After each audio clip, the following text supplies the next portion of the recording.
नमस्कार दोस्तों, आइए जानते हैं आज मध्य प्रदेश की बड़ी खबरें। आज की पहली खबर है कि भोपाल में बदलेगा हमीदिया अस्पताल, स्कूल और कॉलेज का नाम। मध्य प्रदेश की राजधानी भोपाल में गुरुवार को नगर निगम परिषद की बैठक आयोजित की गई थी, जिसमें हमीदिया अस्पताल, कॉलेज और स्कूल के नाम बदलने का प्रस्ताव पास हो गया है। वहीं ओल्ड अशोका गार्डन का नाम राम बाग करने का प्रस्ताव पारित हो गया है। नगर निगम परिषद की बैठक में हमीदिया अस्पताल, कॉलेज और स्कूल के नाम बदलने का प्रस्ताव जैसे ही पास हुआ, उसके बाद सदन में पाकिस्तान मुर्दाबाद और हिंदुस्तान जिंदाबाद के नारे लगने लगे। इसी दौरान कांग्रेसी और भाजपाई आमने सामने आ गए।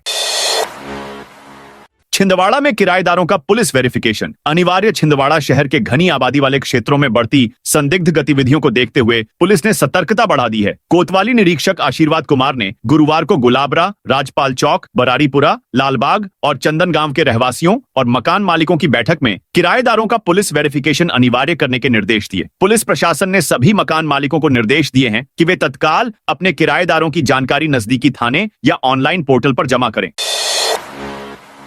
उद्योगों में काम करने वाले युवाओं को मिलेंगे 5,000 रुपए। मध्य प्रदेश में उद्योगों में काम करने वाले युवाओं को 5,000 रुपए की प्रोत्साहन राशि दी जाएगी। मुख्यमंत्री मोहन यादव ने गुरुवार को यह बड़ी घोषणा की थी। सीएम ने कहा कि प्रदेश सरकार युवाओं को रोजगार देने का काम प्राथमिक मानती है। हर युवा को काम मिले, ऐसा राज्य शासन का मंतव्य है। लाडली बहना योजना को लेकर उन्होंने कहा कि भाई दूज से 1,500 रुपए की राशि लाडली बहना योजना के तहत दी जाएगी। दीपावली और भाई दूज पर यह बहनों को उपहार होगा। भोपाल में हिंदुओं ने घर के बाहर लगाए मकान बेचना है के पोस्टर। मध्य प्रदेश की राजधानी भोपाल से एक हैरान कर देने वाला मामला सामने आया है। भोपाल के टीटी नगर थाना इलाके में रहने वाले हिंदू परिवार पलायन करने को मजबूर हैं। इन हिंदू परिवारों ने अपने अपने घरों के बाहर पोस्टर लगाए हैं, जिनमें उन्होंने मुस्लिम वर्ग के लोगों की प्रताड़ना से परेशान होकर मकान बेचने की बात लिखी है। हिंदू परिवारों के द्वारा घर के बाहर ये पोस्टर लगाए जाने से हड़कंप मच गया और बड़ी संख्या में हिंदूवादी संगठन के कार्यकर्ता मौके पर पहुंचे और प्रदर्शन किया। भोपाल शहर के टीटी नगर थाना इलाके की बाणगंगा बस्ती में रहने वाले परिवारों ने अपने घरों के बाहर मकान बेचने के पोस्टर लगाए हैं। इन पोस्टर में उन्होंने लिखा है कि मुस्लिम वर्ग के लोगों की प्रताड़ना से तंग आकर वो अपना मकान बेचना चाहते हैं। स्थानीय रहवासियों का कहना है कि आए दिन होने वाली परेशानियों और बदमाशों के आतंक से वो परेशान हो चुके हैं। बीती रात भी मुस्लिम वर्ग के कुछ असामाजिक तत्वों ने जमकर आतंक मचाया, जिसके कारण वो अपने घरों में भी असुरक्षित महसूस कर रहे हैं। महाकाल मंदिर में वीआईपी के लिए गर्भगृह खुला। देश भर से श्रद्धालु बाबा महाकालेश्वर के दर्शन करने शहर आते हैं, लेकिन नंदी हॉल या गर्भगृह तक पहुंच उन्हीं को मिलती है जिनके पास खुद का दबदबा और रसूख हो। जहां आम भक्त घंटों लाइन में लगकर 40 फीट दूर से दर्शन पाते हैं, वहीं नेता, अधिकारी और रसूखदार सीधे गर्भगृह में प्रवेश कर लेते हैं, वह भी बिना किसी तय प्रोटोकॉल या मापदंड के। इससे आम श्रद्धालुओं की भावनाएं आहत होती हैं। सच्चाई यह है कि मंदिर में वीआईपी दर्शन के लिए कोई सार्वजनिक और स्पष्ट नीति है ही नहीं। किसे गर्भगृह में प्रवेश मिलेगा, यह निर्णय अक्सर मौखिक, अस्थायी और कौन कितना बड़ा है पर निर्भर करता है। जबलपुर में बरगी बांध के 2 और गेट खोले गए। बरगी बांध रानी अवंतीबाई लोधी सागर परियोजना के आसपास लगातार बारिश हो रही है। इसी वजह से शुक्रवार को फिर बांध के 2 और गेट खोले गए ताकि पानी का स्तर कंट्रोल में रहे। अब कुल 7 गेट से पानी छोड़ा जा रहा है। इससे पहले 5 गेट खुले थे। अब पानी छोड़ने की मात्रा भी बढ़ा दी गई है। पहले 10,595 क्यूसेक पानी छोड़ा जा रहा था, अब इसे बढ़ाकर 40,259 क्यूसेक किया गया। इसके लिए हर गेट को करीब 1.12 मीटर ऊंचाई तक खोला गया है। बांध प्रबंधन ने लोगों को नर्मदा नदी और घाटों से दूर रहने की सलाह दी है, क्योंकि पानी का बहाव बहुत तेज हो सकता है। दतिया में बिजली बिल बकायेदारों के हथियार, लाइसेंस निलंबित। दतिया कलेक्टर स्वप्निल वानखड़े ने बिजली बिल के बड़े बकायेदार 15 लोगों के हथियारों के लाइसेंस निलंबित कर दिए हैं। ये कार्रवाई मध्य प्रदेश मध्य क्षेत्र विद्युत वितरण कंपनी के प्रतिवेदन के आधार पर की गई है। इन सभी लोगों को पहले कारण बताओ नोटिस जारी किए गए थे, लेकिन निर्धारित समय सीमा में न तो बिल जमा किया गया और न ही कोई जवाब दिया गया। इसके बाद प्रशासन ने यह कदम उठाया। एमपी में 5,000 की रिश्वत लेते पटवारी रंगे हाथों धराया। मध्य प्रदेश में रिश्वतखोरी का खेल थमने का नाम नहीं ले रहा है। आए दिन कोई ना कोई भ्रष्ट कर्मचारी अधिकारी रिश्वत लेते रंगे हाथों पकड़ा जाता है। ऐसा ही एक मामला सतना जिले से सामने आया है। यहाँ पर पटवारी 15,000 रुपए की रिश्वत मांगी गई थी। फरियादी ग्राम दुबहिया तहसील नागौद निवासी आदेश प्रताप सिंह के अनुसार जमीन के बंटवारे की एवज में पटवारी अमर सिंह कुशवाहा के द्वारा 15,000 रुपए की रिश्वत मांगी गई थी, जिसकी शिकायत फरियादी के द्वारा लोकायुक्त संभाग रीवा में कर दी गई। जिसके बाद गुरुवार को लोकायुक्त ने कार्रवाई करते हुए अमर सिंह कुशवाहा को जनपद ब्लैक ऑफिस के सामने 5,000 की रिश्वत लेते रंगे हाथों पकड़ लिया है। पहली बार यूथ कांग्रेस ने 15 लाख सदस्य बनाए मप्र में युवा कांग्रेस ने सदस्य बनाने में रिकॉर्ड तोड़ा है। पहली बार मप्र में युवा कांग्रेस ने 15 लाख से ज्यादा बनाए हैं। बीते 20 जून से युवा कांग्रेस की सदस्यता शुरू हुई थी। 19 जुलाई को ये ऑनलाइन मेंबरशिप बंद हो गई। युवा कांग्रेस के चुनाव में सबसे ज्यादा घमासान नेता प्रतिपक्ष उमंग सिंघार के गृह जिले धार में देखने को मिला है। धार में युवा कांग्रेस के जिला अध्यक्ष के लिए सबसे ज्यादा 15 उम्मीदवारों ने चुनाव लड़ा है।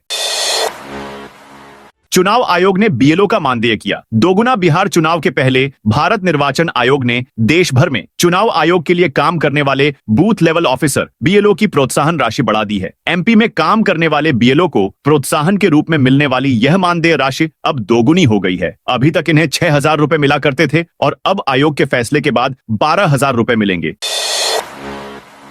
एमपी के 20 जिलों में बारिश का अलर्ट। प्रदेश में 3-4 दिन के अल्प विराम के बाद फिर बारिश के द्वार की शुरुआत हो गई है। मानसूनी सिस्टम फिर एक्टिव हो गए हैं। अगले 3 से 4 दिन प्रदेश में अनेक स्थानों पर बारिश हो सकती है। इस दौरान अनेक स्थानों 20/6 के बाद अनेक स्थानों पर भारी से अति भारी बारिश के आसार भी बन सकते हैं। कहीं कहीं बाढ़ जैसे हालात बन सकते हैं। मौसम विभाग ने शुक्रवार को 19 स्थानों पर भारी बारिश और शनिवार को 5 स्थानों पर अति भारी बारिश का रेड अलर्ट जारी किया है। वहीं 23 स्थानों पर बाढ़ जल भराव की संभावना जताई है। मौसम विभाग ने 26 जुलाई को नर्मदापुरम, बैतूल, हरदा, छिंदवाड़ा, पाटुरना जिलों में कहीं कहीं अत्यधिक बारिश का रेड अलर्ट जारी किया है। इसी प्रकार रायसेन, सीहोर, देवास, अशोकनगर, जबलपुर सहित 10 स्थानों पर ऑरेंज अलर्ट भी जारी किया है। 1,000 कर्मचारी होंगे नियमित। नगर निगम में कार्यरत 1,000 कर्मचारियों को नियमित किया जाएगा। निगम परिषद की बैठक में यह निर्णय लिया गया है। इसके साथ ही राजधानी भोपाल के ओल्ड अशोका गार्डन को रामबाग कहने और हमीदिया कॉलेज और अस्पताल का नाम दिवंगत पूर्व विधायक रमेश शर्मा गुट्टू भैया के नाम पर करने का प्रस्ताव बहुमत से पारित हो गया। वेटलैंड साइट संरक्षण प्रोजेक्ट के तहत बड़ा तालाब, छोटा तालाब में मूर्ति विसर्जन पर रोक लगाने के साथ ही 25 करोड़ की लागत से 6 विसर्जन कुंड बनाने का प्रस्ताव भी पारित हुआ। पार्षदों की नाराजगी दूर करने विकास कार्य के प्रस्ताव पर 30 दिन में टेंडर और 60 दिन में वर्क ऑर्डर जारी करने का प्रस्ताव पारित हुआ। भोपाल जिले में अभी 3 तहसीलें बढ़कर 8 हो जाएंगी। भोपाल जिले में एक बार फिर नई तहसीलों को बनाने की कवायद शुरू हुई है। इसमें 1.5 साल पुराने तहसील गठन के प्रस्ताव को खंगाला जा रहा है। संभावना यह है कि तहसीलें विधानसभाओं के हिसाब से तैयार की जाएं। यह भी देखा जा रहा है कि लोगों के काम की सहूलियत को देखते हुए इस प्रस्ताव पर कोई फैसला लिया जाएगा। यह सुनिश्चित किया जाएगा कि जो भी 5 नई तहसीलों का गठन होना है उसमें कोई भिन्नता न हो। अगस्त के पहले सप्ताह में होगी कांग्रेस जिलाध्यक्षों की घोषणा। एमपी में कांग्रेस के जिलाध्यक्ष की नियुक्ति का इंतजार अब खत्म होने वाला है। सूत्रों से पता चला है कि दिल्ली में सभी जिलों के अध्यक्षों के लिए भेजे गए नामों की स्क्रूटनी हो चुकी है। अब 30 जुलाई या अगस्त के पहले सप्ताह में सभी जिलाध्यक्षों की नियुक्ति की सूची एक साथ जारी हो सकती है। जानकारी के अनुसार इसमें लगभग 25% जिलाध्यक्षों के नाम दोहराए जा सकते हैं। बता दें कि एमपी में कांग्रेस संगठन के 70 जिले हैं। इनमें 55 शहरी और 15 ग्रामीण जिले शामिल हैं। ई रिक्शा चालकों ने किया प्रदर्शन। राजधानी में ई रिक्शा चालकों पर लगे प्रतिबंधों के विरोध में गुरुवार को दोपहर ई रिक्शा चालकों ने प्रदर्शन किया। रैली जिंसी धर्मकांटा से शुरू होकर जहांगीराबाद रूट होते हुए कलेक्टर कार्यालय की ओर बढ़ी। विरोध प्रदर्शन के चलते जहांगीराबाद चौराहा, जिंसी रोड और शब्बन चौराहा सहित आसपास के इलाकों में करीब 1.5 घंटे तक भारी जाम की स्थिति रही। ट्रैफिक जाम के कारण स्थानीय लोगों और स्कूल ऑफिस जा रहे नागरिकों को भारी परेशानी का सामना करना पड़ा। ई रिक्शा चालकों के साथ आम आदमी पार्टी के कार्यकर्ता भी शामिल रहे। मालूम हो कि फिलहाल भोपाल में करीब 11,000 ई रिक्शा संचालित हैं, जिनमें से अधिकांश के पास परमिट नहीं है। विजयपुर विधायक के निर्वाचन को चुनौती। विजयपुर विधानसभा से कांग्रेस विधायक मुकेश मल्होत्रा की मुश्किलें बढ़ गई हैं। उनके निर्वाचन को चुनौती देने वाली चुनाव याचिका पर ग्वालियर हाईकोर्ट में अहम सुनवाई हुई है। पूर्व वन मंत्री रामनिवास रावत द्वारा दायर की गई इस चुनाव याचिका की सुनवाई के लिए वाद प्रश्न तय कर लिए गए हैं। हाईकोर्ट ने दोनों पक्षों को गवाहों की सूची पेश करने के लिए कहा है। हाईकोर्ट ने सुप्रीम कोर्ट के पूर्व निर्णय और निर्वाचन आयोग के निर्देशों का जिक्र करते हुए यह आदेश दिया है। प्रतिभाशाली स्टूडेंट्स को मिलेगी फ्री कोचिंग स्कूल। शिक्षा विभाग प्रदेश में प्रतिभाशाली स्टूडेंट्स को देश के श्रेष्ठ संस्थानों में एडमिशन की कोचिंग के लिए सुपर 100 योजना चला रहा है। कोचिंग के लिए चयनित स्टूडेंट्स को विभाग शासकीय सुभाष उच्चतर माध्यमिक स्कूल भोपाल और शासकीय मल्हार आश्रम उच्चतर माध्यमिक स्कूल इंदौर में फ्री कोचिंग के साथ रहने की सुविधा भी दे रहा है। इस योजना के माध्यम से प्रदेश के कई स्टूडेंट्स देश के चयनित इंजीनियरिंग, मेडिकल, लॉ और मैनेजमेंट से जुड़े कॉलेज में एडमिशन मिला है।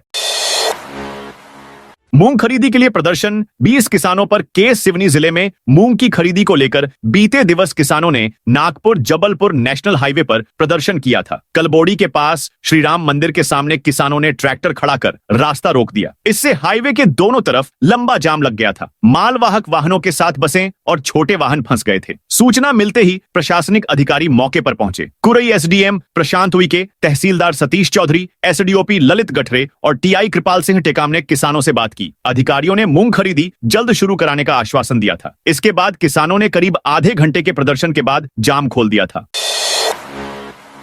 मुरैना में पगारा डैम के 6 गेट खुले। मुरैना जिले के जौरा कस्बे का मुख्य जल स्रोत पगारा डैम का जलस्तर खतरे के निशान से 1.5 फीट ऊपर पहुंच गया है। लगातार हो रही बारिश के कारण डैम का जलस्तर 655 फीट के खतरे के निशान को पार कर 655.88 फीट तक पहुंच गया है, जिससे डैम के सभी 6 स्वचालित गेट शुक्रवार सुबह से खुल गए हैं। जौरा एसडीएम प्रदीप तोमर ने बताया कि आसान नदी पर बने इस डैम में भारी बारिश के कारण जलस्तर बढ़ने से गेट स्वतः खुल गए हैं। प्रशासन अलर्ट पर है और निचले क्षेत्र के सभी गांवों में चेतावनी जारी की गई है।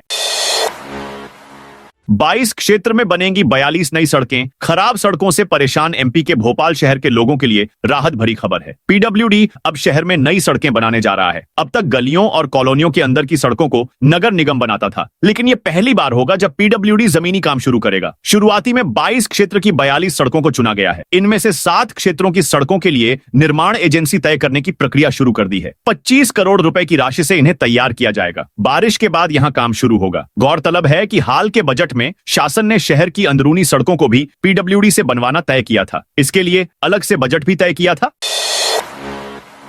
ग्रामीण अस्पतालों में शुरू होगी नई सुविधा। प्रदेश में अब सामुदायिक स्वास्थ्य केंद्रों में भी फिजियोथेरेपी यूनिट शुरू करने की तैयारी चल रही है। अभी जिला अस्पतालों और कुछ सिविल अस्पतालों में यह यूनिट चल रही है। स्वास्थ्य विभाग ने कुछ जिलों के सीएचसी में इस यूनिट के निर्माण के लिए प्रक्रिया शुरू कर दी है। इससे दूरस्थ क्षेत्रों के लोगों को भी फिजियोथेरेपी के लिए जिला अस्पताल या निजी संस्थानों में नहीं जाना पड़ेगा। दौड़ भाग भरे जीवन के बीच फिजियोथेरेपी की महत्वता बढ़ी है। ग्रामीण अस्पतालों में थेरेपी सेंटर खुलने से अब ऐसे मरीजों को भी लाभ मिलेगा जिन्हें अब तक बड़े सेंटर पर निर्भर होना पड़ता था। एसआईटी ने दर्ज किए मंत्री विजय शाह के बयान। कर्नल सोफिया कुरैशी पर बयान देकर मुसीबत में उलझे। मप्र के जनजातीय कार्य मंत्री विजय शाह से स्पेशल इन्वेस्टिगेशन टीम एसआईटी ने पूछताछ की है। 28 जुलाई को सुप्रीम कोर्ट में एसआईटी को इस मामले की स्टेटस रिपोर्ट सुप्रीम कोर्ट में पेश करना है। इससे पहले मंत्री शाह से एसआईटी ने उनके बयान दर्ज किए हैं। पुलिस सूत्रों की माने तो मंत्री विजय शाह को 19 जुलाई को एसआईटी ने जबलपुर बुलाया था। मंत्री से करीब 25 मिनट तक एसआईटी ने बयान दर्ज किए। इस दौरान करीब 8 से 10 सवाल एसआईटी की ओर से किए गए। टीम ने मंत्री से महू के रायकुंडा गांव में आयोजित हलमा कार्यक्रम के पूरे घटनाक्रम पर सवाल जवाब किए।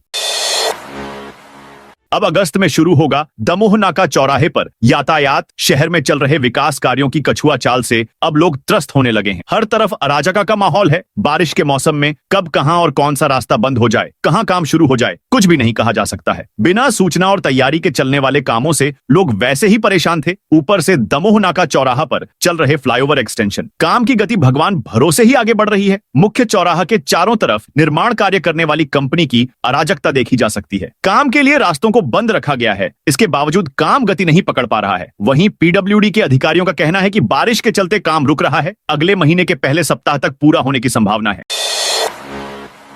5 दिन से नहीं चली शहर में कचरा गाड़ी। बीना में जिस सफाई व्यवस्था व कंपनी को लेकर नगर पालिका में 5 दिन विवाद चला और सीएमओ को निलंबित किया गया, लेकिन सुधार कुछ नहीं हुआ। शहर में 5 दिन से कचरा गाड़ी नहीं चली है, जिससे शहरवासी परेशान हैं। कचरा कलेक्शन का काम कर रही एवी इंफ्रा के कर्मचारियों को 2 माह का वेतन न मिलने पर 5 दिन से काम नहीं कर रहे हैं, जिससे कचरा गाड़ियां भी नहीं चल रही हैं। लोग मजबूरी में सड़कों पर कचरा फेंक रहे हैं, जिससे गंदगी फैल रही है। नगर पालिका में कर्मचारी पर्याप्त न होने के कारण सफाई व्यवस्था बेपटरी हो गई है। शहरवासियों का कहना है कि नगर पालिका में सफाई को लेकर लंबा विवाद चला, लेकिन हल कुछ नहीं निकला है। अभी भी शहर में गंदगी पसरी हुई है, जबकि बारिश में कचरा कलेक्शन होना जरूरी है। सफाई प्रभारी ने बताया कि नगर पालिका कर्मचारी शहर से कचरा एकत्रित कर सब्जी मंडी के पास डंप कर रहे हैं और वहां से कंपनी डंपर में कचरा भरकर ले जा रही है। गौरतलब है कि कर्मचारी लगातार अधिकारियों से वेतन दिलाने की मांग कर रहे हैं। 28 जुलाई से इस रूट पर दौड़ेंगे आधुनिक मेमू कोच। उत्तर मध्य रेलवे झांसी मंडल के यात्रियों के लिए बड़ी खुशखबरी है। महोबा खजुराहो और खजुराहो ललितपुर रूट पर अब पुराने आईसीएफ कोच की जगह आधुनिक mainline electric multiple unit MEMU coach दौड़ेंगे। रेलवे ने इस रूट के लिए 16 नए मेमू यान झांसी रेल मंडल को उपलब्ध कराए हैं और 28 जुलाई से ये ट्रेनों में लगाकर संचालन हो जाएगा। इन मेमू कोचों में यात्रियों के लिए कई आधुनिक सुविधाएं दी गई हैं। हर कोच में डिस्प्ले बोर्ड और उद्घोषणा सिस्टम लगाया गया है, जिससे यात्री को ट्रेन नंबर, अगला स्टेशन और अन्य जरूरी जानकारी मिलती रहेगी। इसके अलावा मेमू ट्रेन एमएमयू कोचेस के दोनों सिरों पर गार्ड कम कंट्रोलर होंगे, जिससे ट्रेन को उल्टी दिशा में भी आसानी से चलाया जा सकेगा और इंजन बदलने की जरूरत नहीं पड़ेगी। बिजली विभाग ने काटे 3000 से ज्यादा कनेक्शन। मध्य प्रदेश पूर्व क्षेत्र विद्युत वितरण कंपनी के सिटी सर्किल ने बकायादार पर कड़ी कार्रवाई की। इन्होंने अगस्त 2023 से अब तक बिजली बिल की राशि जमा नहीं की है। ऐसे 3629 उपभोक्ताओं के यहां डिस्कनेक्शन की कार्रवाई की गई। उन पर 2,56,00,000 रुपए की राशि बकाया है। यह कार्रवाई मीटर डेटा मैनेजमेंट टेक्नोलॉजी के जरिए की गई। इसके बाद कई उपभोक्ता बिजली कंपनी के ऑफिस भी पहुंचे। अफसरों ने साफ कहा कि बकाया जमा न होने ततक लाइन नहीं चालू की जाएगी। सिटी सर्किल के 5 संभागे में वृहद स्तर पर मैदानी कार्रवाई के लिए तैयार थी, लेकिन सुबह से बारिश होने लगी। 7151 उपभोक्ताओं में से ऐसे उपभोक्ताओं की जानकारी निकाली गई जिनके यहां स्मार्ट मीटर लग चुके हैं। 3629 ऐसे उपभोक्ताओं का डेटा इकट्ठा किया। एक क्लिक पर डिस्कनेक्शन कर दिया गया। कलेक्टर का कड़ा एक्शन, 16 अधिकारी कर्मचारियों पर लगाया जुर्माना। मध्य प्रदेश के शिवपुरी में कलेक्टर रविंद्र कुमार ने लापरवाही बरतने वाले अधिकारी कर्मचारियों पर कड़ा एक्शन लेते हुए हजारों रुपए का जुर्माना लगाया है। जिले में मध्य प्रदेश लोक सेवा गारंटी अधिनियम 2010 के तहत नागरिकों को समयबद्ध सेवाएं उपलब्ध कराने में लापरवाही बरतने वाले अधिकारी और कर्मचारियों पर कुल 16 प्रकरणों में अर्थदंड लगाया है। इस कार्रवाई में कुल 33,000 रुपए की शास्ति विभिन्न स्तरों पर संबंधित अधिकारी व कर्मचारियों से वसूल की जाएगी। एमपी में बनेगा 17 किलोमीटर लंबा केबल ब्रिज। मध्य प्रदेश की राजधानी भोपाल को 2 बड़ी सौगातें मिलने वाली हैं। केंद्रीय सड़क एवं राजमार्ग मंत्री नितिन गडकरी ने इन दोनों बड़े प्रोजेक्ट्स को लेकर प्रारंभिक सहमति दे दी है। भोपाल सांसद आलोक शर्मा ने दिल्ली में शहर के इन 2 बड़े प्रोजेक्ट्स को लेकर केंद्रीय मंत्री नितिन गडकरी से मुलाकात की थी। चर्चा के दौरान नितिन गडकरी ने इन दोनों ही प्रोजेक्ट्स को भोपाल के लिए बेहद जरूरी बताते हुए प्रारंभिक सहमति प्रदान की है। भोपाल सांसद आलोक शर्मा ने दिल्ली में केंद्रीय मंत्री नितिन गडकरी से मुलाकात कर भोपाल में रानी कमलापति रेलवे स्टेशन से एयरपोर्ट तक 17 किलोमीटर लंबे केबल ब्रिज का प्रस्ताव दिया।